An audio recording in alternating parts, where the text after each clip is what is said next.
Ahmet Ertegun was born in Istanbul, Turkey in July 31, 1923.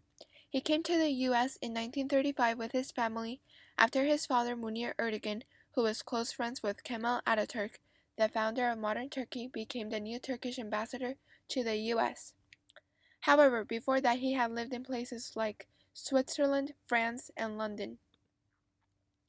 As sons of the Turkish ambassador, Ertegun and his older brother Nasuhi grew up with several privileges.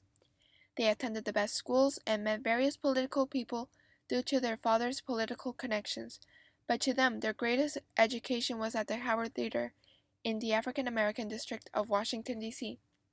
In fact, they even invited a lot of their African American friends to the embassy so that they could play their own music for some of their father's diplomatic guests. However, the first real taste of jazz music for young Ahmed was when he lived in London and his brother took him to see shows that featured Duke Ellington, Cab Calloway, and Louis Armstrong.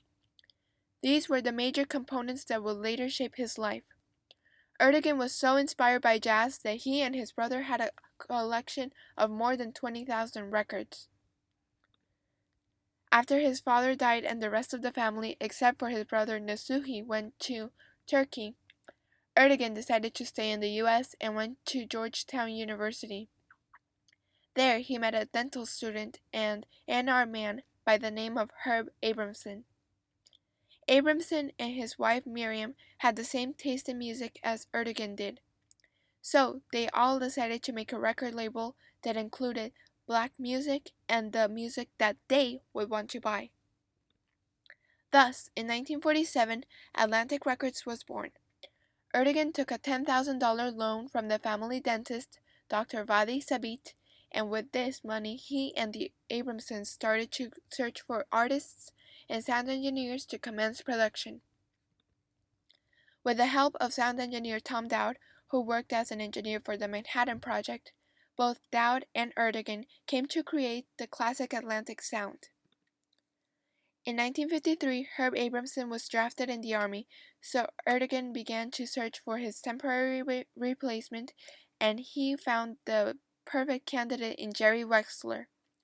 Wexler, who was a writer at Billboard and most famously coined the term rhythm and blues, became a great asset to the company and a great friend to Ertegun. When Abramson returned from the Army, he found Atlantic Records to be a very changed company and stayed there only for a short amount of time after that. Since Atlantic Records in the beginning was having trouble finding music publishers to get new music for their artists, Ertegun did the most creative thing. He became a songwriter.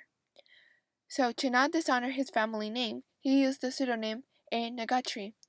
That's Ertegun spelled backwards for all the songs he wrote.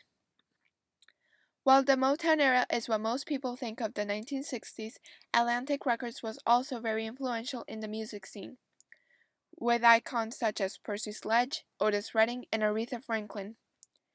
The greatest difference between Berry Gordy and Ahmet Ertegun was how they managed their companies.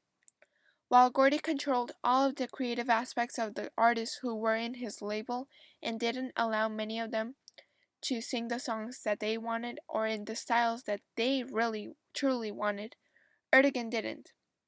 Having grown up in the midst of the music scene in DC, Ertegun knew better than to limit the creative output his artists made. Instead, he encouraged it. He even allowed new sounds to emerge from the studios to create more diverse genres. While in his long career, Ertegun's only mistake was not signing both Elvis Presley and the Beatles. To me, these were the biggest failures, seeing as how big the Elvis Presley cult is still very strong, and how the Beatles are credited for the change of style in music and who have inspired countless singers, musicians, and songwriters, still have the biggest following ever and continue to inspire Beatlemania.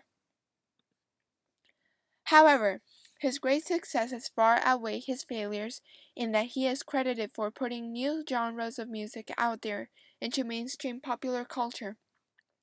He also helped many artists incorporate different kinds of music that would lead them to have a great legacy of their own, such as the Coasters, who were under the ATCO, a subsidiary of Atlantic Records, Ray Charles, the Clovers, Aretha Franklin, the Rolling Stones, Sonny and Cher, Led Zeppelin, AC/DC, Phil Collins, and many, many more.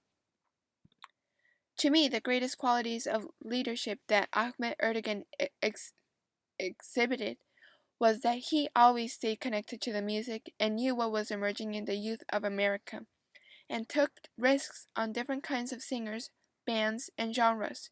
He was described as warm, nurturing, and caring, but mostly his greatest quality was listening to the people he worked with and to the audience he created the label for. He had a great ear for music, and lots of people and singers he worked with have the highest regard for him, especially Mick Jagger. Different perspective. The main goal of Atlantic Records was to become a jazz label and to record black music, which was largely being ignored by the big-time labels at the time. He achieved this goal with the song Drinking Wine, Spod by Stick McGee in 1949.